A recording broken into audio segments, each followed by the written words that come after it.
everyone, and welcome to episode 216 of the Canadian Football Countdown. I am a proud member of the Canadian Football Podcast Network. Ryan, Mike, and Trey here with you this evening for our Week 5 CFL preview. We're on to Week 5 of the CFL season. A month is officially in the books already. Can you believe it? We're going to take a look at the major matchup storylines, the fantasy players to watch, and our betting picks for each of the games here this evening, as we always do. Looking forward to all of that. We're also live on a number of different platforms on our YouTube, Facebook, Twitter, and Twitch feeds, thanks to presenting sponsor Game Time TV, which you can learn more about at GameTimeTV.ca. And we'll take your comments, take your questions in the live YouTube chat throughout the night as well, so send those in there. Before we introduce the rest of the panel, we do always want to acknowledge that the Canadian Football Countdown is brought to you from Treaty 1 territory, traditional territory of the Anishinaabe, Cree, Ojibwe, Dakota, and Dene peoples, and the homeland of the Métis Nation, as well as from Treaty 4 territory, traditional territory of the Cree, Saulteaux, Dakota, Lakota, Nakota, and Métis Nation. The great Michael Garrell is here. Mike, how are you doing tonight? Pretty good. I have those of you that joined us on the call-in show last night. I promised a question for Ryan, which we'll get to later in the show, because I'm been dying with anticipation to hear his answer. Oh, well, I'm looking forward to that. Back after a week off last week for you as well, Mike, covering the NHL draft, hockey, big week of hockey, but lots of football talk to come here tonight.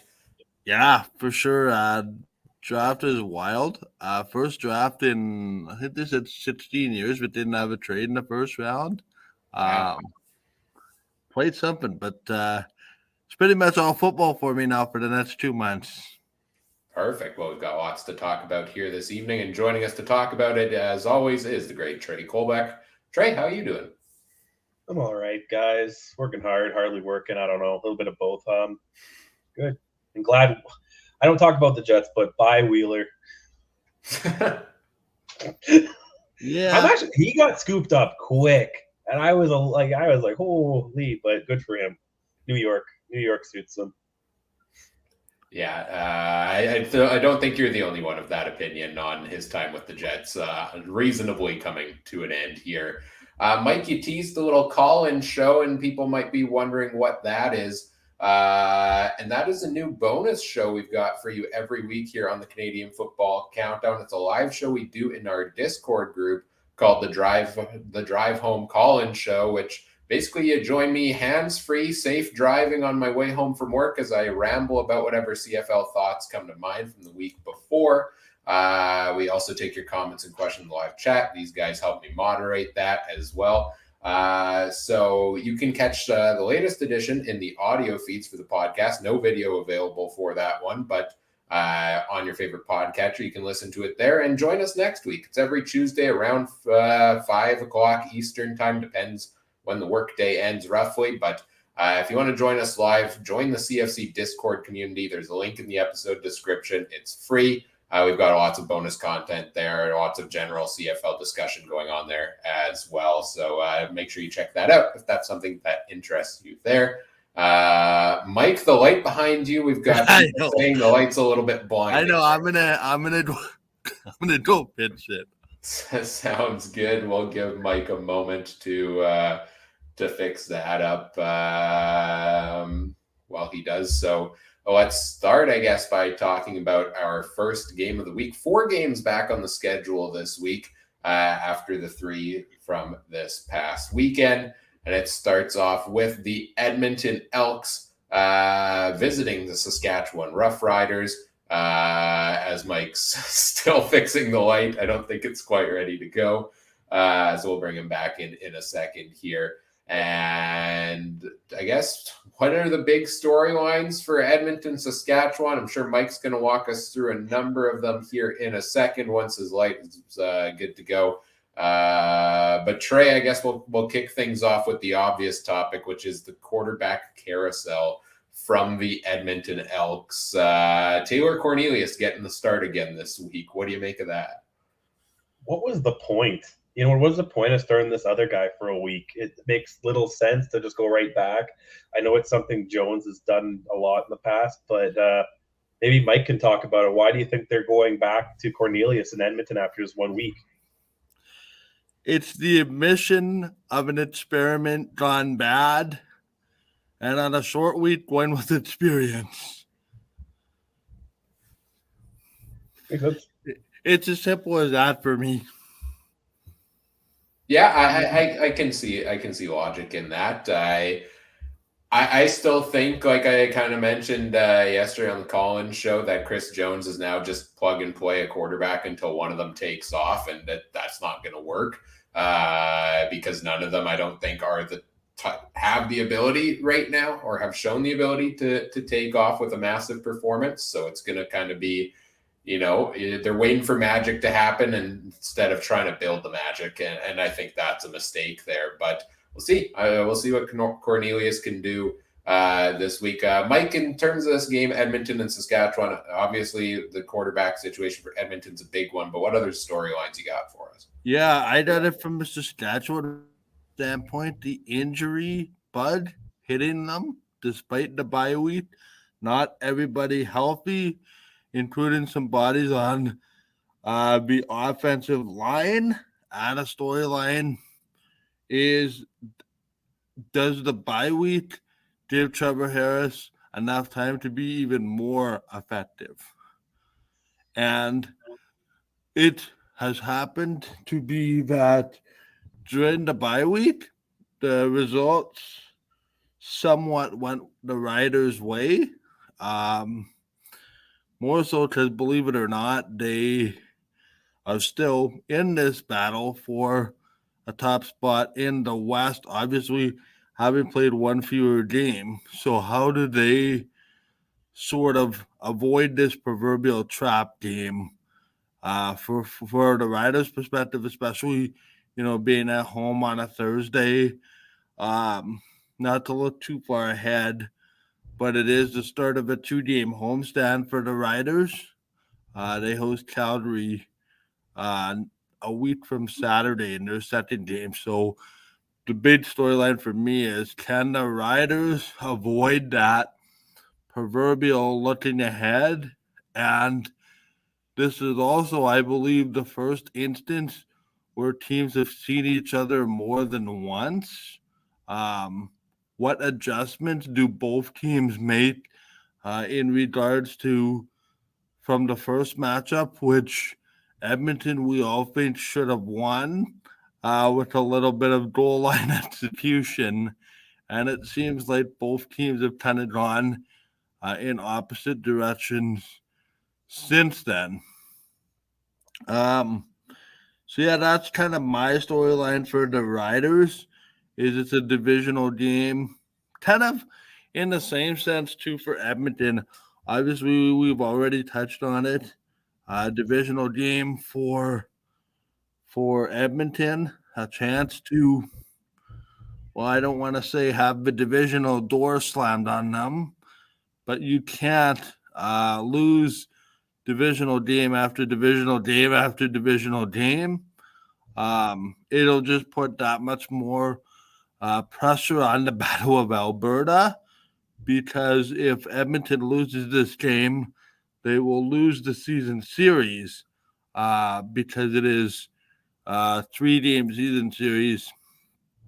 2 will typically win it, so it's like going up 2.5 games, if you will, plus the other head-to-head. So, excuse me, it's already looking like, I don't want to say a de facto division elimination game, but you lose your sort of cards to try to catch somebody in the division if you don't play this carefully. And I think, too, for Edmonton, it's about restoring a brand, restoring faith in a fan base. I would shudder to suggest to you that ticket sales for next week in their home game won't be very good with back-to-back clunkers. So there's a bit of somebody needs to do something to restore faith in the fan base, because I sure wouldn't want to be the ticket office if you get it handed to you again. So in short, I think this is a very intriguing matchup for two teams that are trying to show us that they're going to go in opposite directions. Yeah, and you mentioned that it's the second matchup between these two teams. I mean, go back, it was week 1. They played each other there. That was the closest Edmonton's come to winning a game. You know, they were right there and got shut out 3 straight tries from the goal line, and that would have made a difference. And imagine that they get that home win to start the season, and what does that mean for the morale and the trajectory of the team there? It's small things like that that make a difference as they try to get back on track in this one. Yeah, it should be an interesting matchup there. We'll see if the Elks can bounce back, see how the Riders do coming off the bye week here. Like you did, just looking at some of the chat comments, our good friend Hussey's Huddle mentions picking the Riders, but last time they were in Saskatchewan, the Elks did win with Taylor Cornelius at quarterback. So we'll see if that plays over to this year as well. And we'll see how long Cornelius lasts. Trey Ford is a question for you guys. Trey Ford is finally back on the roster this week, 3rd string quarterback. Percentage chance we actually see him play anything more than short yardage this week, I'm going to say 0. Yeah, I read a tweet. I think it was from Dave Campbell that said Cornelius would also be handling the short yardage. So I believe I saw that too. Yeah, I remember seeing that. So it's interesting, and you know, I don't know if this is the time and the place to get into a debate about, you know, why not Trey Ford. To me, I think they're trying to protect them. I think they view him as a piece of the future, and they just want to bring him along to the point where his confidence isn't quite rattled. But again, to be honest, I think, and I hate to say this as a Canadian, but if he's an American and doesn't have a Canadian passport, I think he sees the field. It's been really difficult for Canadian quarterbacks to get sufficient playing time in their own league, and it's sad to see. But I just think, what do you have to lose going to Trey Ford? Well, exactly. And if you're trying to protect him for the future, contracts aren't that long in the CFL. And if he's not happy with the fact that he's not getting into a game, you're protecting a guy for the future that might say, you held me back and I'm going to go out somewhere else and find an opportunity. Yeah. Right? I think there's more to it than that. It's just interesting. It's just interesting because they spent the high draft pick on him and now they're not using them. Yeah. Whose pick was it? Like, you know what I mean? Maybe just because Chris Jones is the acting GM, maybe that was one that came from ownership and he's not really feeling it. You never know those kind of conversations, right? He doesn't seem like a guy who will traditionally take a chance on a Canadian quarterback, right? You know, so I don't know. I just think it's unfortunate. I think if he was on any other team, he'd probably be playing. Well, not any other team, but if those same quarterback situation was on under any other coach or general manager, I think he would probably be playing. Yeah, and there's a comment in the chat that last year Ford did start a couple of games, and maybe it was just the injury and how he's bounced back from that injury in training camp that Chris Jones hasn't really liked what he's seen from that. But hey, he's going back to Cornelius this week. Jarrett Daggy's the backup. Trey Ford is 3rd string. When will Khalil Tate get his start? He was brought in a week ago and ended up as the 3rd string last week. So we'll continue to watch that wild ride there. Let's get into fantasy players to watch in this game, guys. Well, on the Edmonton side of the ball, I think it's hard to trust pretty much anybody in CFL fantasy these days. I thought a guy like Stephen Dunbar was going to have a big week last week, but that fell flat there. Cornelius, as much as I love him and I love his rushing ability and think he can become a big fantasy player at quarterback, the price is too expensive right now to be taking a chance on him until he bounces back. Same thing with their high-priced receivers. Same thing with Kevin Brown, who hasn't done a whole ton this year. But I'm going with the value play. He would have been the top value play of the week last week if they added him to fantasy on time. And I think Maurice French is definitely a player to watch here this week. He comes in at $4,700. He's still in the starting lineup with Eugene Lewis out. 22 catches on 27 targets, 236 yards and a touchdown in 3 games. That does include the preseason, to be fair. It was last week in 2 preseason games. So the sample size is small and it's not a great sample there, but the guy's got talent and he is a relatively cheap receiver that could be worth the play for you this week. On the Saskatchewan side, 3 guys or 3 options I really like here this week. Jamal Morrow at running back, I think, is one of the biggest locks of the week of any position. He's 3rd in the league in rushing yards currently, despite having a bye week. He comes in at $11,400, but he faces an Elks run defense that's pretty bad, atrocious even. Last week, they gave up over 200 rushing yards to the Ottawa Redblacks, a team that's normally not known for rushing the ball very much. Pretty much everybody has put up big numbers against them. I think Morrow will again this week. I also think the Riders defense, given that they're one of the cheapest options at $8,300 and have such a favorable matchup against the Elks, is a good play there. They put up 13 points against the Elks in week 1, and that Riders defense finds a way to make some big plays here and there, which is what you want for your point totals here. And then take your pick of the Saskatchewan wide receivers, all the young guys who are stepping up. No Jake Winnipeg this week means even more targets to go around. Do you like Tevin Jones? Do you like Sean Bain? Do you like Sam Emilus? They all, any of them could go off on the week, but I like Tevin Jones at $11,400. He's got 21 targets in his 2 games this year. He picked up a big TD in week 3 that I think kind of got the offense rolling for Saskatchewan in that game. And like I said, more targets to go around. I like Jones's chance of getting a couple more in that one as well. So those are the 4 guys I've got my eye on in this game. What about you guys? Trey, who you got for fantasy players to watch here? I think I'm just going with French. That was kind of when I saw that he was up there at that price and what he still put up last week. I think that's a no-brainer in this one. What did you say, 20-some catches last week? That's over 3 games. But still, that's including last, a team that hasn't been doing too well. That's not bad. So even if his game gets out of hand, I think he'll be one of the go-to guys. Mike, what do you like in this one? I like the quarterback in this one. I like Trevor Harris. I think he could really go off. I mean, he had 300 yards and 400 yards in the last 2 games. Respectively, give or take, and he's probably going to have an option to throw a lot of touchdowns as well. I do like French, and I also do like Sam Emilus from a national perspective. 3 touchdowns for him in a recent game, and I could not agree more with French. When I looked at the pricing today, when I was bargain bin hunting, hint, he was the guy that came across my screen for a pretty good price. So he's a pretty good option as well.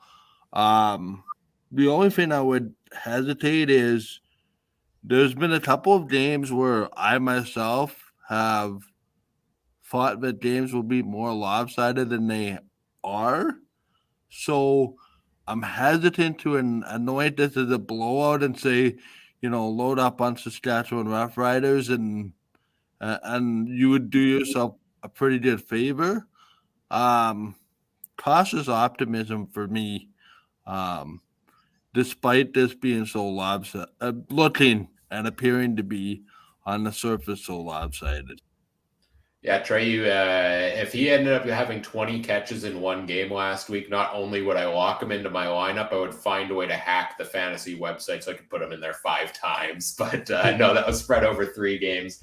But really like French as a play this week. And Mike, like you mentioned, I'm the type of guy that normally tries to balance my roster out a little bit in fantasy, especially at wide receiver. I'll hardly ever take 2 guys from the same game because you're kind of taking yardage away from yourself in a way for doing so. So the question is, which of these guys is the right one? Just catching up on the chat here. We've got a nice comment in our YouTube chat from Jeff. Good evening, Jeff. We've inspired Jeff to start talking and sharing CFL thoughts as well. So that's exciting. Good luck with that. All the best. Let's go to betting picks here, Trey. Yeah, we'll do that. What a week overall. I didn't calculate the dollars yet, been too busy, but our standings last week, Adam and I went 1-2 on the spread. Ryan went 0-3. So now I sit on the season 10-5. Ryan is 9-6. Adam 8-7. Mike didn't get picked. I should have asked you, but I didn't get your picks last week. So you're 5-3 still, missed a couple weeks. Your percentage is better. I should move you up in the standings, I guess. You don't have the wins, but you do have a better percentage for over-under, or for standings anyway, or for spread anyway. Over-under, different story. Mike, bottom of the poll, 1-7. Maybe it was for the best he didn't do this week.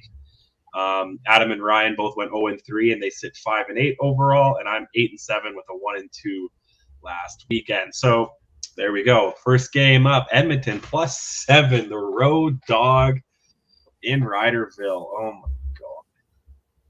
I hate this one because I usually don't pick a team like an underdog unless I think they could win. I don't know if Edmonton could win, but like Mike was just saying, like there hasn't been like a lot of games we think are going to be blowouts. I'm going to take Edmonton the +7. And it might be my long shot pick because if all you guys all take Saskatchewan, then I look like the genius, the betting genius and the fantasy genius, right, Ryan? Yeah. So I'm going to do that. And the over-under 43.5. I'll go over for now. I know there's a lot of injuries. No, I'm going under. My bad, under. Ryan, what do you think? First of all, I'm a little bit bitter, and this is under protest, that I was not allowed to abstain from picking Edmonton, Ottawa last week, but Mike was. So that's the rest of this competition is really under protest. But yeah, I'm going to take Saskatchewan at -7 here. I think this is going to be the type of game where they're going to control it pretty easily for the most part. Jamal Morrow, Frankie Hickson are going to run that clock down quite a bit. Crazy to think the Riders going to run the ball that much. But I think Cornelius will be a bit better. Maybe I've still just got that blind faith in them, but I think the Riders can win this by at least a touchdown here. But I will take the under as well. I think this is going to be a lower scoring game. All right, Mikey, what do you got here? Yeah, I'm taking Edmonton. I like the +7. I think it to be a 27-23 type of score for Saskatchewan.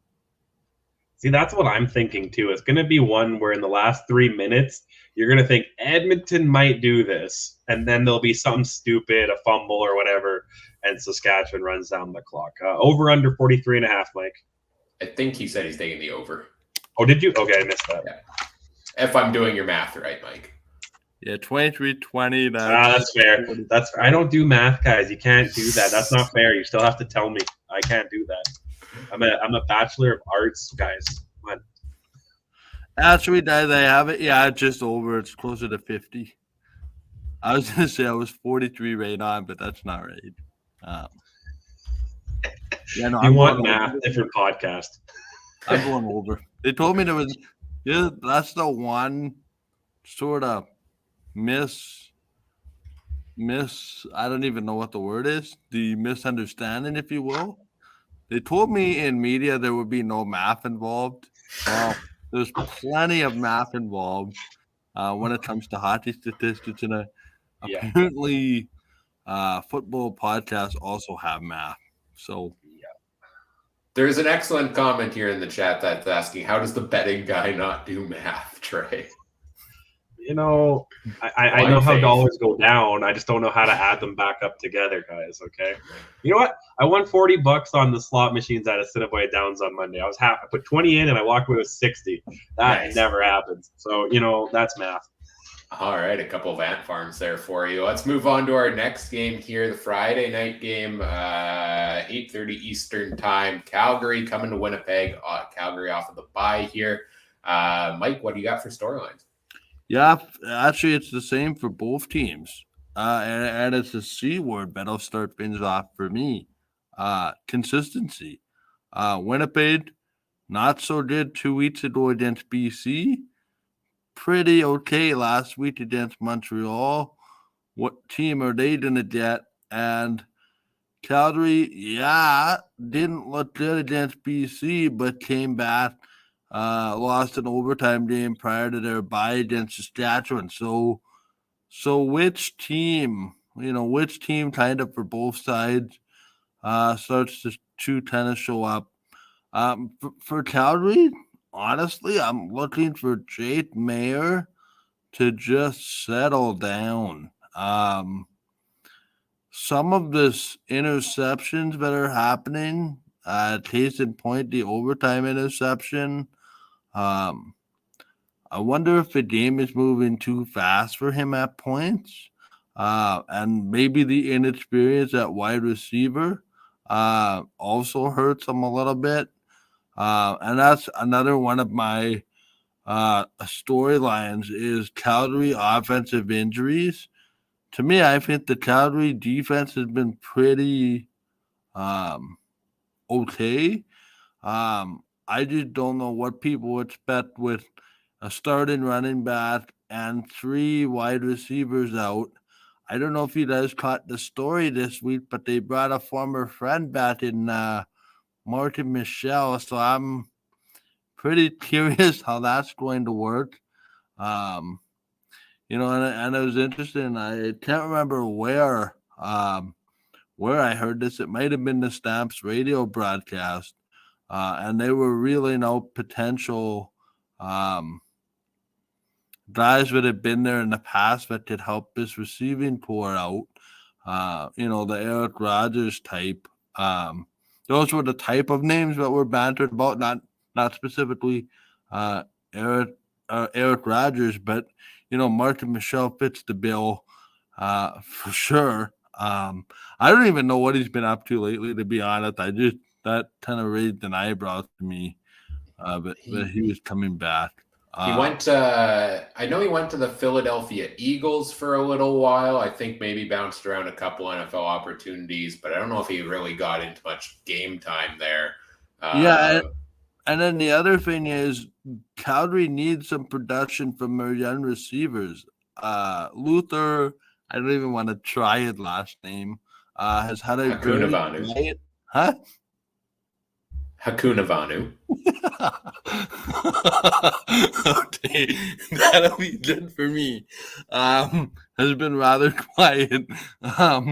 They've had injuries, or a injury, I should say, for one of the Philpott brothers. Actually, both of them are injured, both of which apparently going to miss substantial time with injuries, that I heard on the weekend. But yeah, so just the young receivers in Calgary, they need to kind of mesh together just a little bit better. Defense, I'm not so worried about, but there's a lot of pressure put on them because their offense isn't able to produce at a very high level. For Winnipeg, it's continue to get better. Show your fan base that home loss was a one-off. They seemed to do a pretty good job of it last week. 3 words for me in that regard. Follow it up. The defense, to me, seems to be so much better, and I don't think it's an accident with Justin Jeffcoat back in the lineup. He just makes Willie Jefferson so much more dangerous now with options on the end. Haba, another nice find, continuing his pressure scheme in a couple stats. Offensively, Colaros did just enough. What injury from Brady Oliveira? I mean, he had 100+ yards, none of which were the easy yards.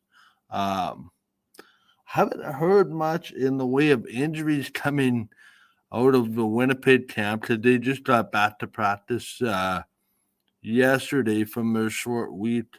But if it ain't broke, don't try to fix it. And I think a veteran team that will look to impose their will and move to 4-1 will get a pretty stiff challenge from I don't know. I hesitate to call it rebuilding, but retooling. An interesting Calgary team. I'm actually really intrigued by this matchup. I think it's actually the game of the week. Just And as far as what piques kind of my interest. I've got the injury report here for you for this game, Mike. They've got the final ruling. Well, I mean, game time is the official final ruling on a lot of these guys. On the Calgary side, notable Luther Hakunavanu is actually out this week with a hip injury. Peyton Logan is also out, so somebody else will be returning kicks there. Yeah, Peyton Logan hurt himself in that game in Regina. That looked to be a long-term injury. Right, yes, that one as well. Reggie Begelton is back off the 6-game injured list and seems like he could be back this week. He's been a full participant in practice, but is questionable. So, they lost Malik Henry to injury. Now they get Begelton back. That's huge there. That's on the Calgary side of things. Titus Wall also on the defensive side seems like he's good to go and back in this week. On the Bombers side, both Drew Brown and Nick Dembski listed as questionable for not injury-related reasons. I know Dembski missed the last game due to his partner being ready to give birth. And so I'm not sure what's going on this week. Maybe it's just, spending time at home, new father, understandably so. That he's questionable. Greg McRae also questionable this week. He missed. He was a full participant in practice, but same thing with Adam Bighill, also questionable. So a couple of options or a couple of notable names on the injury report this week. Yeah, you know what? One thing too, a lot of those names that you mentioned, particularly from the Bomber side, are guys that hardly have practiced this year. Bighill being one. Dembski being another. Drew Brown to me is interesting. Doesn't appear to be injury related, which is interesting. One thing that I found very interesting last week, just to kind of put a bow on it, no use of Dakota Pro Cop or any short yardage scenarios for Winnipeg. Now, whether that was weather related or just the way just the way the game fell, I would expect Dakota Pro Cop to maybe have a bit more of an impact this week, perhaps on those option plays, third down type of scenarios, particularly if for whatever reason Drew Brown is unavailable. Right. But I listen, the Bombers list, everybody is questionable, and pretty much everybody listed as questionable this year, with a few exceptions, has played. Looking at the fantasy players to watch in this game, I've got my eyes on three of them here. Let's start with a couple of Calgary wide receivers. Again, I wouldn't stack the lineup with multiple of them, but there are some intriguing options. You touched on Markin Michel being back with the Stampeders. He was the former West Division Rookie of the Year nominee, I want to say in 2017, just came back from bouncing around the NFL, and is arguably one of the most veteran presences now on a young Calgary wide receiver core. I would have expected him, given all of the other prices around the league, to come back somewhere in the $8,000-$9,000 range at least, but he's a low $5,000, which seems like a steal for a guy like that they're going to be looking to make an immediate impact. Trey Odoms-Dukes, I'll put him on here again for the third consecutive game for Calgary. He's made a steady presence as one of Jake Mayer's top favorite targets, even when they had Malik Henry and Reggie Begelton in there. He's averaging just over 8 targets a game, which is a pretty high number for wide receivers in general, and at least 10 points in each game so far this season for him. So he's got a nice floor there. His price is up now to $8,600. So if you're trying to get full value out of him, he's going to need to strike a little bit higher than he has been the past couple of weeks. But I also think he's got enough of a floor for it to be worth the play potentially there. I really wanted to include Reggie Begelton. I saw somebody talking about that. I think it was Richard in the chat, expecting him to get a ton of targets. I do as well. The only thing is his price is now up at $14,000, and I'm really starting to just stray away from any of those top priced players in fantasy, because to kind of be in the top 100 players of the week, roughly, I think you need to kind of aim to score 120, 130 points on the week, which means roughly $2 for every $1,000 you spend on a player. That means to hit full value out of Begelton, you need something like 28 points, and very few players are hitting that total, where I don't know. I don't feel confident about that, especially if the Bombers are able to shut him down. So I think he's going to have a great week. I just don't know if it's worth the price there. But a player I think could be worth the price if he's in the lineup and gets into the starting role again is running back / wide receiver Greg McCrae, $4,700. They put him in the lineup last week when Dembski was out, and they used him heavily early on in a couple of rushing plays. They gave him a couple passes as well, I believe. Used him in so many different ways. I think could be a great value play to save money at the running back position. Again, got to check the depth chart on that one there. But those are my 3 guys I'm looking at in this one. Staying away again from all those high-priced options. Let's go to you first, Mike. Who you got? Winnipeg, Calgary for fantasy. Yeah, I like McCrae. If special teams were an option, I'd like Janarian Grant.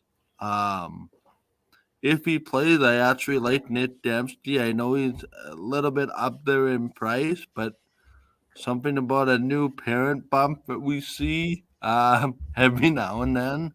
I mean, almost a home run to get a touchdown every week, to be honest, is Dalton Schoen.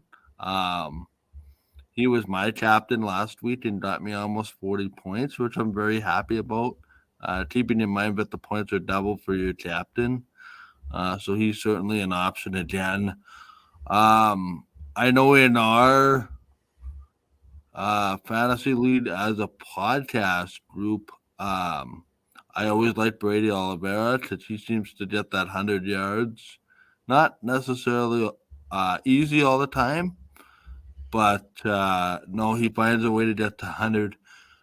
For Calgary, I honestly, if I had a way to get this guy in my lineup every week, I would do it. I like the running back, Dedrick Mills. If this podcast lead ever has a spot for 2 running backs, and I could get Oliveira and Dedrick Mills both in the lineup, I would like that a lot. But for national purposes, I more times than not stick with Brady Oliveira. But I do like Dedrick Mills. I honestly like to piggyback on what somebody was saying in the chat earlier. My apologies, I lost it now.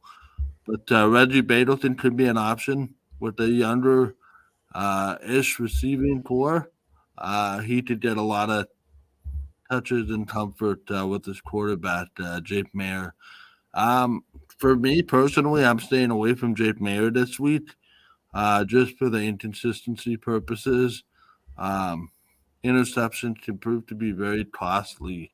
I'm just not at that point where I fully trust Jake Mayer to be a viable option at quarterback. I hope that changes. But certainly for me right now, that would be a cautious sort of warning light, if you will. Trey, what about you? What are you looking at for fantasy for this game? You both said them. It was Mitchell, and I went with Schoen every week so far, and that's why I'm top 38th last week. So let's keep going. Mitchell, who am I?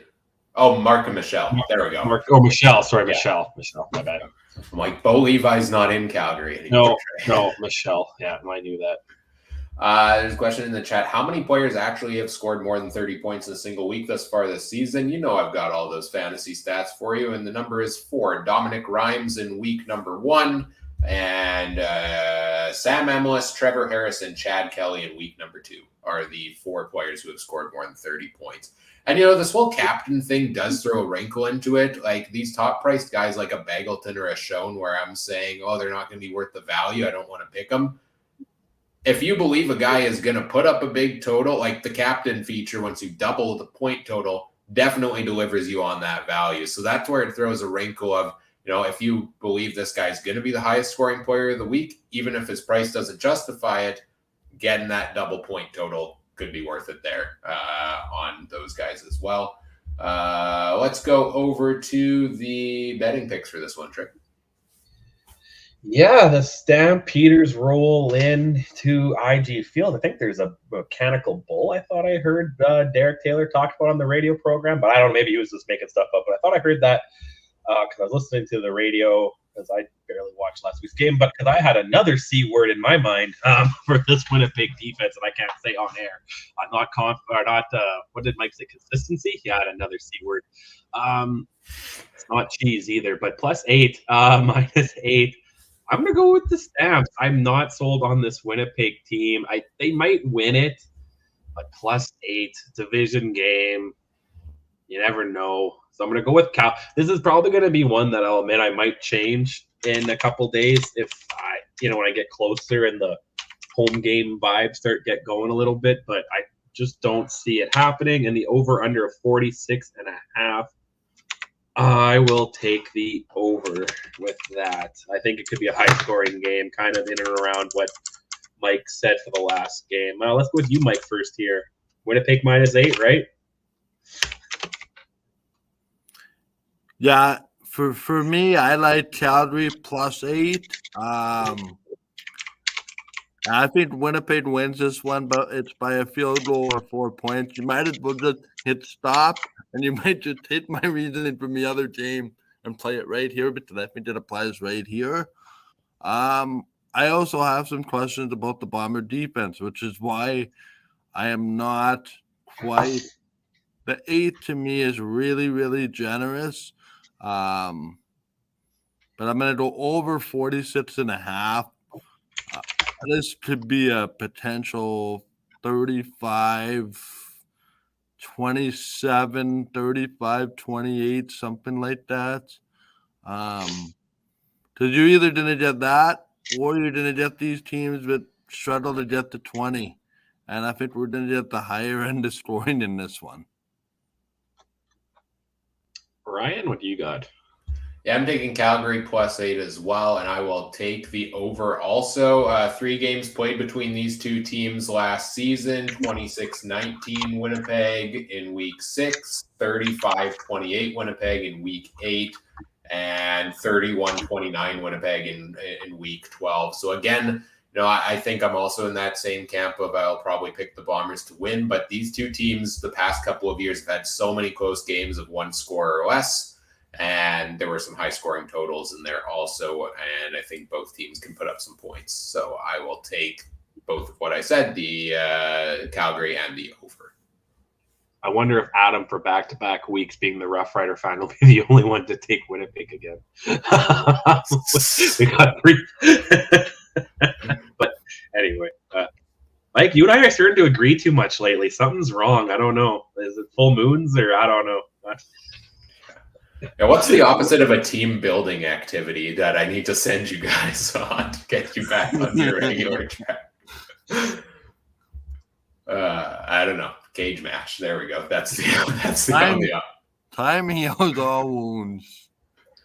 Well, speaking of time healing all wounds, let's move on to our next game of the week here, which is the Ottawa Redblacks in town in Hamilton to face the Ticats. This one comes Saturday, 7 p.m. Eastern time. Mike, what are we looking at here? We are looking at the return of Ottawa's #1 quarterback for the first time in almost a calendar year. We also find out a calendar year. Exactly. He will return exactly a calendar year after he left the last time. What are the odds of that? Ironically enough, Jake Serezna taking a lot of heat for injuring the quarterback last week in Tyree Adams, who didn't miss the rest of the season with a ACL type injury. So that's no good. The timing is kind of convenient in that regard, because I don't believe anybody wanted to see Caleb Evans, no disrespect intended, because I think he goes nuts down the depth chart. But hey, I like a lot of things about Ottawa, speaking of them. Tuttle as a running back option for me. Speedy, shifty, small guy that I contemplated putting in my fantasy lineup last week. But instantly regretted when the game happened. I want to see, to me, this season series is going to decide if one of these teams has a shot, 1, at a home playoff game, and 2, to prevent the crossover from happening. It's that simple, and I cannot even believe, to me, that this line is 2.5. It just seems, I don't know, it just seems a little bit. I mean, I understand it. I'll get into my reasoning later because I think both these teams are still looking for reason to be trusted as well. For Hamilton, obviously Matthew Schultz getting another start. Anybody working in the Ticat offices last week? To be honest, I expected some changes in personnel and maybe some coaches, but that didn't happen. The visitors, to be honest with you, inspire a lot of confidence for me right now. And that is not something I thought I would be saying about a team hosting the Grey Cup that seemed to have, in most people's opinion, maybe the best team or the second best team in the East, but they're certainly not playing with it. And you know what? One team has a chance to go on a 2-game win streak, something that hasn't happened in a long time for that franchise, while the other has a chance to get out of misery, but nobody wants when hosting the Grey Cup. And I might just tune in for that very good reason to tune in. So quickly to recap, storylines for Ottawa, Mazzoli coming back, and for Hamilton, Matthew Schultz. Also, too, I would put that Hamilton defense very, very underwhelming so far this year. And does anybody want to put a wager or a over-under on the number of penalties from Hamilton this week? That is my second storyline with Hamilton this week, is can they turn the penalties down a few notches? History says no, but we'll see. Seriously, what are we thinking for the number of penalties? 10? 11? I'll say over 100 yards for sure. Okay. Seems like and they don't get little ones when I was there in Toronto, it was roughing the passer, pass interference, you know what I mean? Stupid ones after the play kind of thing. And then it was those 15s that add up and on second and longs that you can't be doing, right? So it's not, they're not like little nickel and dime offsides here and there penalties that they're getting. Like they're getting those too, but it's not just those, right? So if they get under 100 yards, maybe they actually have a chance of winning this game. But you can't be giving up that many yards. They're giving up full lengths of field, in a game. It's ridiculous. But in a game that they somehow magically, if you take that field away, would kind of be in the game, at least made a lot of games a one-score game. Because the way I view it is if you take over 100 yards in penalties, you might as well just take a touchdown off the board. Yep. You hit the nail on the head with the line there, Mike, of 10 penalties, because that's the number of game the Ticats have averaged so far this season. 30 penalties in 3 games. That was a sheer jest, by the way. You hit the nail on the head, that one. They've given up the 4th most penalty yards, but they have played one less game than Edmonton and BC. But interestingly, Toronto, despite only playing a couple of games, has had 300 penalty yards so far this year. But yeah, Ticats, the discipline, I mean, some of those penalties are killing drives, like you said there, and that's something that's got to be cleaned up here. I'm really surprised also they didn't do more this week off. I mean, I know we don't see too many wholesale changes happen that often, but I thought we saw teams like Calgary, they addressed their wide receiver situation by bringing in Mark and Michelle. I would have hoped Hamilton made some meaningful moves there to make a difference for them. But I guess they're sticking with what they got, and we'll see if they can bounce back. I mean, Trey and I were talking before we came on air here, and their schedule, Hamilton plays Ottawa this week and Edmonton next week. So if they can win both of those games, I mean, they're back on track in that East Division. So I don't think from a scheduling standpoint, it's necessarily doom and gloom for the Ticats, but they got to dig themselves out of this hole here. Other note here also, Mike, you were talking about Caleb Evans as the backup. He's in Montreal now. It's Dustin Crum is the backup. Oh, Crum. Sorry, yeah. Which I believe. Although I heard in talking to a few people in Ottawa, they are pretty high on Crum.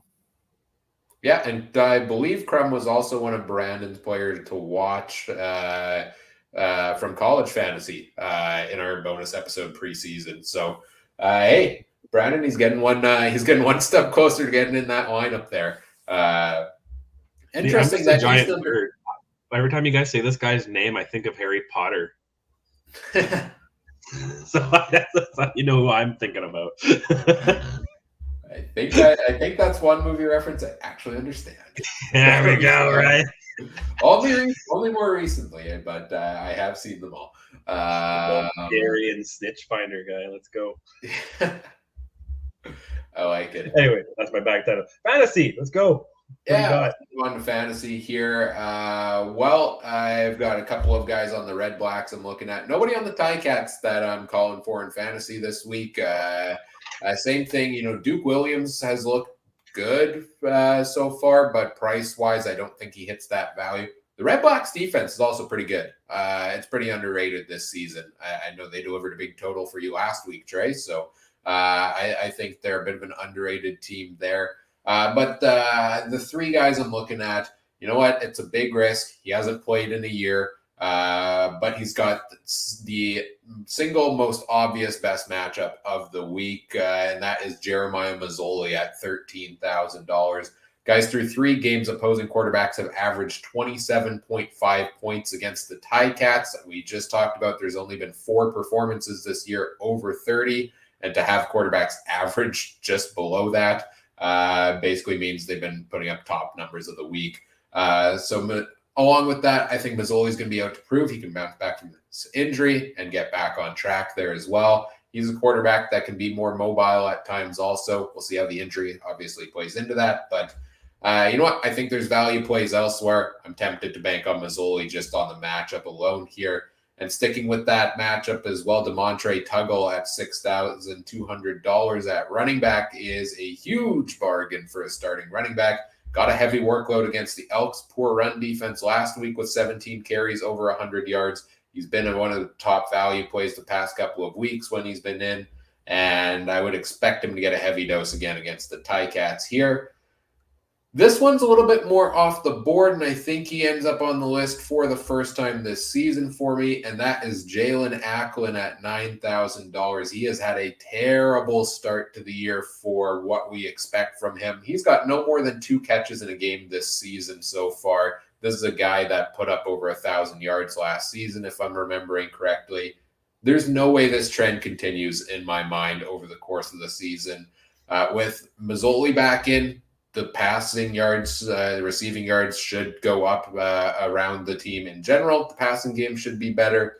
And these two guys have that connection from their time in Hamilton. And we saw it early last season a little bit with Ottawa as well. If Acklin is ever going to start returning to form again, it's this week. $9,000 is super cheap for a guy with his talent.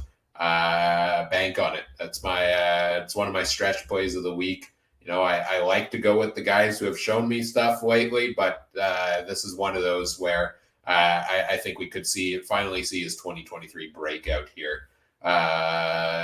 Mike, any guys catch your eye in this game? Yeah, I'm actually, you and I see this completely different, Ryan, which is interesting. I would, personally speaking, would not put Jeremiah Mazzoli in the lineup, just from a standpoint that he hasn't played for a year. There's going to be a mental hurdle for him to overcome. Practice is different than a game. I honestly, guys, I believe long-term, but Mazzoli back for Ottawa, the way that East Division is shaping up. Home playoff game in Ottawa, despite everything going on, it's very possible. Not to discount everything, but Hamilton and Montreal are going to do this year. but all of a sudden, it's amazing how one win kind of changes my perspective on a team. So I think I have to be really careful not to put one win, read too much into it, just because it was Edmonton. But that being said, I do like Tuttle, the running back, and that's really, really about it. I'm not quite at the point where I trust Jalen Atwin just yet. But typically because this for me, and this may be a bit of an intel what I'm kind of thinking with my lineup, I stayed away from this game for the most part for fantasy players on both sides just because of the unknown.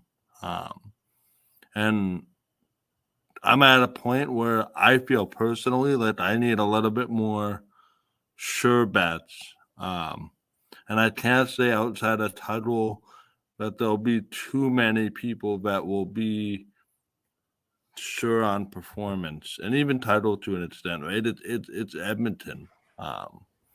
This game to me is exciting as it's going to be to watch.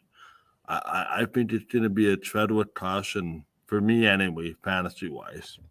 As your opponent this week in the Discord Fantasy League, I'm taking notes on all of these things, Mike. But I tried to do that with Trey last week, and that didn't work out. Spoiler alert. So, Trey, you're the fantasy king. Anybody catch your eye in this game? 100% Toggle and the Ottawa defense. They helped lead me to where I was last week with 14 points. So, and I think Schultz will be seeing ghosts out there, and could be some big plays for that Ottawa defense. Right. And everything I say is for free, guys. Like, I don't charge for this. So I mean, none of us do, right? So we give you the options. Use your own judgment. You know what? It's the saving grace every time, and most of the time we're all wrong. I mean, I don't know if I would say that. If you join the Discord community, I give you the wrap up every single week, and we've been hitting the nail on the head with some of these picks here. I believe I had 7 of the top 10 value plays of the week last week suggested on the show. So no, I'm just saying in general, like people don't take our advice and do weird things. It's like, yeah, you know what? Our advice is free, but big disclaimer, Yeah, don't bet the farm, bet the ant farm. Speaking of betting, over to the betting odds for this game. Yeah, Ottawa comes in plus 2.5, I think, with 3 straight road dogs so far. I guess it'll probably be 4 because Montreal would be. Ottawa plus 2.5, Hamilton minus 2.5, over under 44.5. I'm going to take Ottawa. I think this line is weird. I would honestly put Ottawa the favorite by 3 points. So when I see getting some extra help there, sorry guys, had too many cheesies. I think that's the best plan there. And you know what? 44.5.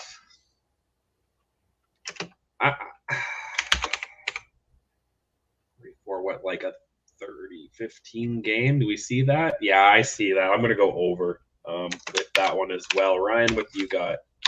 Yeah, I really like Ottawa plus 2.5 as well. I think they should be the clear favorite in this game, which is crazy to say, I guess. Maybe not the clear favorite, but to me, they are the favorite in this one, especially with Mazzoli back under center there. I just don't trust anything from the Ticats right now, and I will not pick them until they win a game and get back on track. Spoiler alert. So I'll take Ottawa. The over-under line, yeah, I'm struggling with that one as well because I could very well see in a situation where it is under, but the Ticats defense has given up a lot so far this year, and I think they could probably put some points on the board against Ottawa as well. So I will take the over also. Yeah, I'm thinking like 23-21, you're kind of there, right? Yeah. And that could be a game. Mike, what do you got? Yeah, I like Ottawa in this game. So this may be a question catered to you. I feel the need to ask this.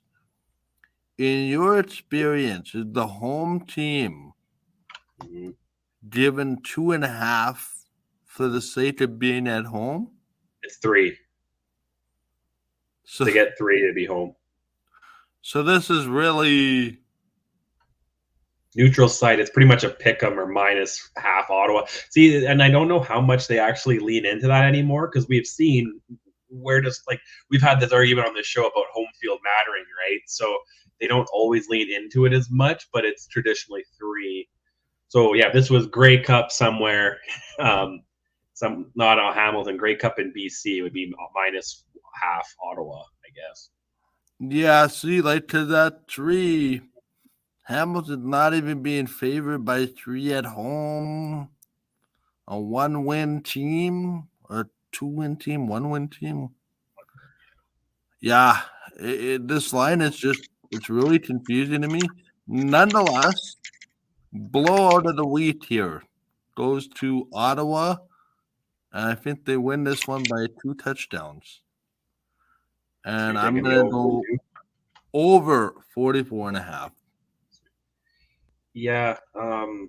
The only thing I can think of is if the odd makers have some historical sites and you know what I mean, going way back in time and something, or maybe they're leaning on Mazzoli not playing great his first game back. I don't know. There could be a few things they're leaning on here, but and then again, too, lines do change because of the betting public. So it was Hamilton's been favorited a lot this year for how little performance they've had. So I wonder if there's a large market of Cat fans or Cat people who are really still heavy on them. So is that what they were is that in your mind what's keeping this line as close as it is? I think so. Because I can't imagine the only thing I have is Mazzoli or the because again, weren't they Hamilton was favorited? I don't have it in front of me, but I'm pretty sure they were almost favored. They first game against Toronto, they were underdogs and it switched. They almost was a 4-point swing, I thought, to them being favored, and I'm pretty sure they were favored once more this summer. Yeah, against Montreal, I think they were. Yeah, that's what I mean. So I think there's some form of betting bias, and I get it. I don't know. You think traditionally, again, if you think about casual people who maybe don't always watch, Hamilton's a name of a team that's kind of a safe bet. You know what I mean? So maybe there's a lot of that going on too. Kind of how you always want to bet on Calgary or New England and stuff like that, right? But I don't know. Also, Ottawa has 1 win. Let's be real. They looked better last week, but these are the bottom feeders in the East Division that are going head to head. So that I'd be shocked to see it a 7-point swing or something like that. And I was just thinking about it, if you put Hamilton and Edmonton, because Ottawa got their win against Edmonton, right? Yep. Last week? Yeah, so if you put Hamilton and Edmonton, you would imagine Hamilton would win that game, right? If that was a game this week. So I don't know. We'll find out. We'll find out next week. I know that's my point, but I mean, you would think that Hamilton would win that one. How the season's going, but so again, it would be these two teams would be pretty even because their only wins would be against potentially Edmonton, right? So I don't know. Yeah, it's a weird one. I don't know. Either way, I'm abstaining from that pick again next week. So we always question the odds makers, and then they're usually pretty good. You know, they don't. Casinos don't like losing money, right? So they're gonna do whatever benefits them. So. Well, let's move on to our final game of the week here, which is the Montreal Alouettes visiting the BC Lions on Sunday, 7 p.m. Eastern time. Mike, I think I know where you're going here first, but what are you viewing as the things we should watch in this game? Bounce back. 2 words for both sides. Montreal only put up 3 points last week. BC got the doors blown off them. Well, probably the lot of scoring and interceptions saved them. Bounce back for me. Which Vernon Adams do we get? I know it's hypothetical and I don't want to overreact after 1 game, but we have this history of would the real Vernon Adams please step to the front of the room? And now there's questions. Personally, I believe that last week was an anomaly. Just BC going out east historically. For the same contest, this is why I don't like this matchup for Montreal. Montreal going east on a bit of a long week, and then with the Sunday game here, might give them a little bit of an edge. But to me here, like BC, this is about the bounce back. And can Cody Fajardo show that last week was an abnormality? They couldn't get anything going. Newsflash to Cody Fajardo. You have more than 2 receivers. Okay? It seemed like everything was going to Matt, and it seemed like everything was going to Julian Grant, and the Bombers were teeing off on that. Find a way to get some other receivers involved. Montreal, to their credit, defensively held a very good Winnipeg team in bad weather to 17 points. That is commendable, and deserves to be completely acknowledged. Not to say that Winnipeg's offense has been world beaters, but considering what happened in the first 2 games and Winnipeg putting up 40-plus points, holding Winnipeg to 6 and 17 points, the last 2 weeks has been quite something. But, and as far as BC goes, their receivers that, and I think I mentioned this last night on the drive home pod, just about no Lucky Whitehead, no Brian Burnham.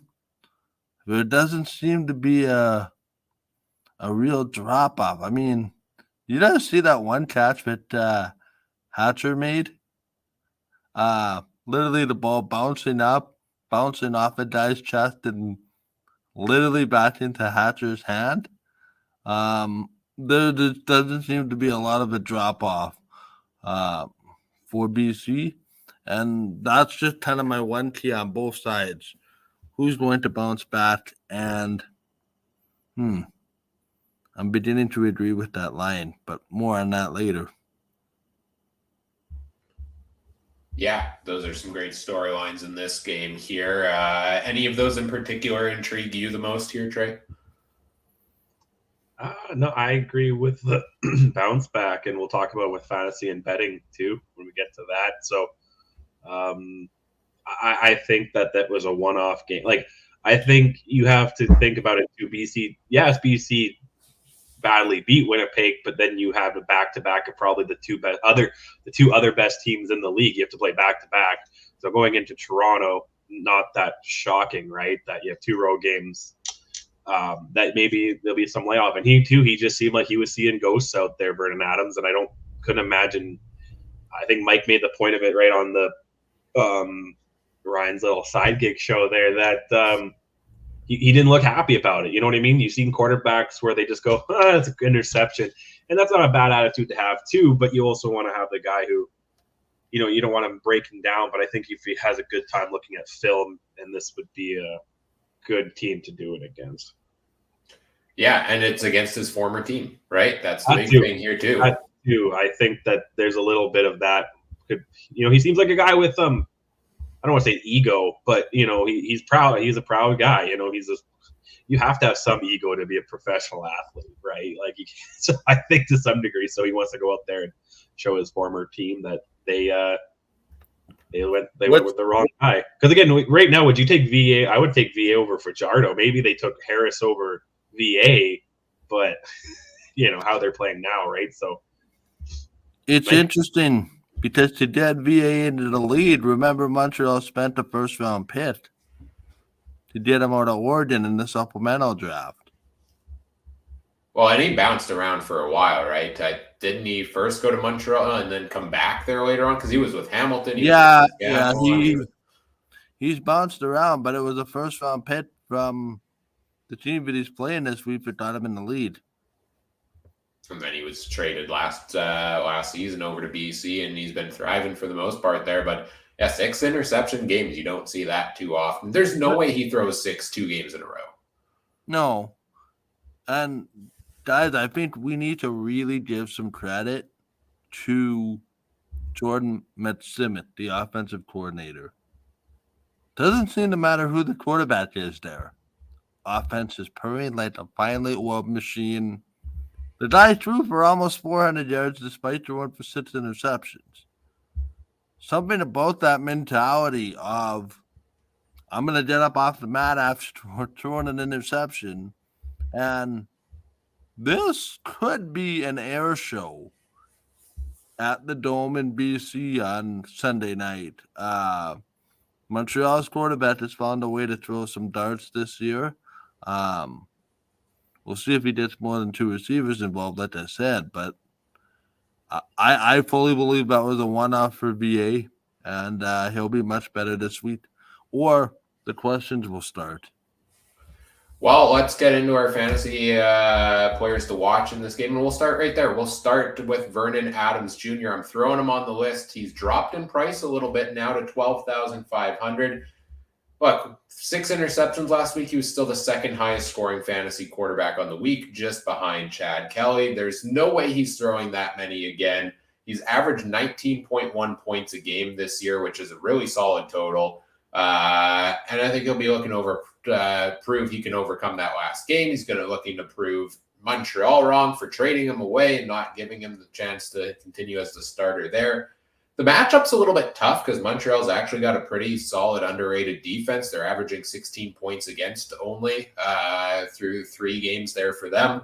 But I think VA's got the tools to overcome it and a plethora of receivers to throw the ball to. I mean, he threw almost 400 yards and 3 touchdowns last week, despite the 6 picks. So a couple less of those, and his total's looking even better there. One of the guys he's throwing the ball to that I still really like again this week, could hit the nail on the head last week because he was the highest scoring player in fantasy at 24.4 points, is Keon Hatcher. BC has so many talented receivers. Hatcher is still one of the cheapest for some reason, despite 1,000 yards last season. Picked up right where he left off, continued to build that chemistry with VA. And yeah, modest price at $10,500. I like the odds of Keon Hatcher having another solid week here. Sticking with the Lions, I'm also going for the bounce back for the defense. I named them as a player to watch last week. I put their defense in my lineup against Toronto there, I believe, and took the -1 points from it, which obviously hurt and is the exact opposite of what you want from fantasy. But they were hung out to dry by their offense last week. Those 6 interceptions kind of put Toronto in scoring position an awful lot, which ran up the total on BC's defense. Also a special teams touchdown there. This defense is still way too good. The Alouettes offensive line has also given up a large share of sacks so far this season. I don't have the exact number, but we're looking at 5 or 6 sacks a game, it seems, that Montreal's been giving up. And I think it's a big bounce back week coming for the Lions defense here. On the Montreal side, look, Cody Fajardo is going to throw the ball in this game, and one of 4 things is going to happen when he throws the ball on every single play. Either the ball will hit the turf, the ball will end up in the hands of a BC Lions defensive player, or it will end up in the hands of Austin Mack or Keon Julian Grant. Those are seemingly the only 2 receivers that get any looks in that Alouettes offense right now, and they still come at pretty darn good prices in fantasy. Mack is somehow still only $8,400. I'll call it right now. Austin Mack is this year's Dalton Schoen. Schoen started at $2,500 in fantasy last year, and well, look what he finished the year as as the rookie of the year and the league's best receiver. I think Mack is on a trajectory like that. He's now at $8,400, but he's averaging 19.5 points a game. And even against a normally stingy BC defense, he's still going to get all of those opportunities. Same thing with Julian Grant. He's a bit more expensive at $10,300, but he's Fajardo's other go-to target. Averaged 17 points the last 2 weeks. And even though the price is a little bit more steep than it used to be, so the value is diminished there, I think he can deliver a solid total and is always good for at least 1 big play a game, which I do like that big play potential. So number of different options for you in this game. From my eyes, Trey, let's go to you first. Anybody you are thinking of slotting into your lineup? Only one guy, and the question is if he's my captain or not, and that's VA, because I think that he's going to go off this week. I do agree with Mike. See, I don't think the questions will swirl. Like, who, they still have Dane Evans, right? Is their backup? BC, BC's backup. Yeah, BC's backup. So I guess he might have a short leash, but I still am going to go with VA. That's my only BC guy in this game. Mike? Sorry, what? You guys cut out there for a minute. Fantasy. Who are your players to watch? Oh, yes. Okay, sorry. Yeah, I like Tian Hatcher. He's very good for my our fantasy lead. Anyway, it was a very good injection into the lineup. But I'm really curious about, and I think this was a byproduct of how the game went. To me, James Butler was a little bit too quiet. And if this one goes the way I think most people... Well, hold up here for 1 second. James Butler is on Hamilton now. Were you talking about the BC running back there? Taquan Mazzell. Mazzell, it was a little bit quiet. A byproduct of maybe the score. I think if this one goes the way, yeah, of course Butler's in Hamilton. I just remember that now. But Mazzell, to me, I think if you're going to have what a lot of people are thinking is perhaps Montreal on the back foot, maybe you're up a touchdown, 10 points, you can maybe afford to run the ball a little bit. I think that would be a pretty good viable option for me. I made the mistake in the Discord lead of putting AJ Roulette and Taquan Mazzell as my running backs, 2 running backs from the same game. Didn't exactly pan out for me. Still had a good week overall, thankfully. But yeah, no, I would really like to see Mazzell get a little bit more of the ball to take the pressure off of Vernon Adams. And I think, to be honest, a lot of those interceptions were self-manufactured, because I think when you see Chad Kelly putting up touchdowns or his defense putting up touchdowns, you feel that need to get all the points back in one play, especially in the fourth quarter. So for me, I think the biggest thing fantasy-wise would be to expect BC to have a more well-rounded attack, and that includes getting Mazzell doing what he does best. Just looking at some of these stats, because I didn't have them before on the sacks. I know Richard in our comment section here is talking about how Matthew Betts himself is on pace for 31.5 sacks this season. Yeah, that's an insane pace here through 4 weeks. Montreal's given up the second most. They've given up 15 on the season, and BC is tied with Winnipeg for the most sacks. So another reason I like that BC defense in this matchup here this week in fantasy. Let's talk about our betting picks here. Yeah, for sure. And real quick, Adam sent his picks in for the week, so I'll throw that up. He said he's going to take Saskatchewan -7 and the under 43.5. And like I said, he'll be the only one taking Winnipeg -8 with the over. He took Ottawa and the under, and he took BC and the over. So that's not a too bad way to start there. We have Montreal +7.5, another road underdog, going to the BC -7.5 with 45.5 points. I'm going to take BC -7, but I'll take the over as well, because I think it's going to be – I don't think Montreal's going to roll over, but I think it'll be a touchdown plus game. Ryan, what do you think? I'm taking the Lions at -7.5 here also. I think BC plays so much better at home than they do on the road in general. You know, BC Place Stadium gets packed these days, and I think that brings a lot of life to the team. Also, Montreal, long trip east out west. I I think VA bounces back. I think that defense bounces back. I think Montreal needs to find a couple more weapons in that offense. I think they're just depth-wise outmatched a little bit here. So I'll take the Lions at -7.5. I'm going to bet the under here, though. And if this game doesn't go for the under, I might just quit giving the over-under for the rest of the season because I cannot nail it down for the life of me. Just looking at the averages given up by these two teams, Montreal has averaged 13.7 points against per game, which is actually best in the league. I think I said 16 before. I guess I got my stats slightly wrong.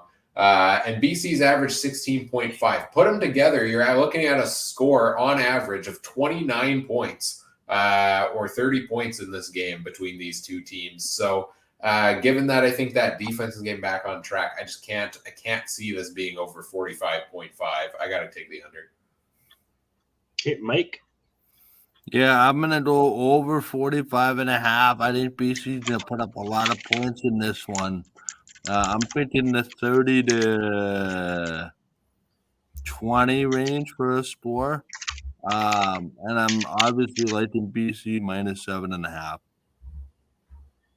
Awesome. Pretty much we've been pretty much the same the last few weeks, except for a pick here and there. Yeah, we pretty much have everything the same, except for Adam took Winnipeg. Yeah, hey, good stuff, guys. We'll just hope we're right this time around.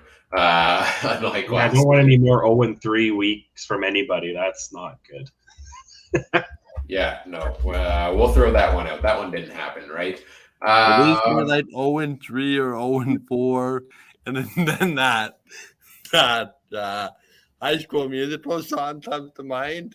We're all in this together. So you might as well just say we're all in it together. Yeah, we're all drowning in this misery together. Well, to wrap up the show, let's take a look at our CFL Fantasy League matchups and results. First of all, in our draft league, we did our preseason draft. We've been making transactions along the way. The results are in for week number 4. It was a close one in a lot of ways. I did put up the highest score with 89.1 points. Toronto's defense gave me 21 because we do count defensive touchdowns because that's an important part of fantasy. And Julian Grant also, and Rhymes, big totals there. Trey, you were just a couple points short, 87.7 for you. Dalton Schoen in that Winnipeg defense, your big contributors this time around. Mark Liggio, though, Trey.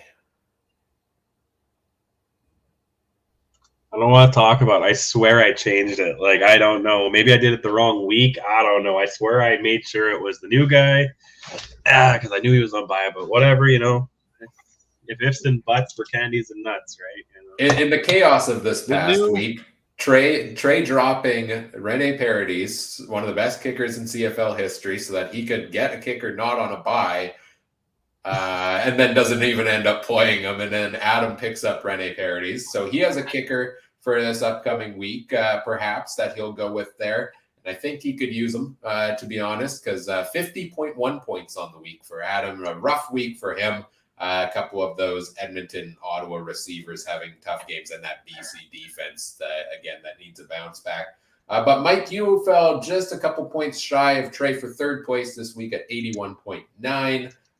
Keon Hatcher, again, highest total of the week at 24.4, and Austin Mack leads the way for you there as well. Yeah, little bit disappointed in my Blue Bombers. That interception by Talaros in the game there probably hurt me a little bit, but can't really complain in what was a really difficult week to navigate with 3 teams on bye. For sure. Overall point totals on the year, I'm at 366.7. Mike, you're at 309.3. Trey, you're 7 points behind or so, 302.8. Adam is at 228.7. Rough year so far for Adam. A couple of those unlucky performances from guys on the bench and such. But he's sticking with his roster for this week. Seemingly so are you guys so far. I'm the only one to make a transaction during the waiver period, and that includes Jeremiah Mazzoli being added to my team with Jared Daggy being released. I bid a lot on him, Mike, because I thought you were going to bid on him, given you have Tyree Adams viewed. I have a transaction coming. It's the one you didn't do. Okay, fair enough. And also, I did drop Cole Tucker and pick up Reggie Bagleton. Now that Bagleton is back there as well. Looking at our other leagues here, Trey, Adam, and I are playing in the CFL Podcast Fantasy League, where we play using the official fantasy site. Trey, you put up a massive 130.3 points on the week, 38th best score overall in the world. And somehow in the cruel game of fantasy football, it was not enough. You did lose to Steph from the Go Stamps Go show, who put up 147.8 and the third highest score in the world. Any thoughts? Do we know what his or her lineup was? Steph's lineup, not fully, no, but it was. I can say mine, yeah. It's right here. Oh, yeah, if you want to share yours, Trey. Ottawa Redblacks defense, Chad Kelly, who is my captain, AJ Ouellette, Tuggle, Dalton Schoen, Mac, and C. Phillips. Is that Cam Phillips from Toronto? Yeah, pretty solid lineup there. And yeah, just beat out Steph had a better week. Unfortunately, that's the way it goes in head-to-head fantasy leagues. So tough loss for you there, Trey. I did pick up a bit of a narrow win over Joe from Rouge, White, and Blue. I put up 87.4 on the week. And Adam did lose the X's and Argos podcast. Poor Adam. More lineup setting issues here for him, it seems. Had Dembski in his lineup, tried to swap it out for Dominic Rhymes, hit save this time, and it apparently still didn't register. So we got the goose egg from Dembski, which maybe that would have turned the tide of the lineup there. So CFL Fantasy hates Adam is the moral of the story here. Tough loss for him there. But hey, looking at the standings, we're all within the top 8, which is what we need to make the playoffs at the end of the year. So let's keep it going here, boys.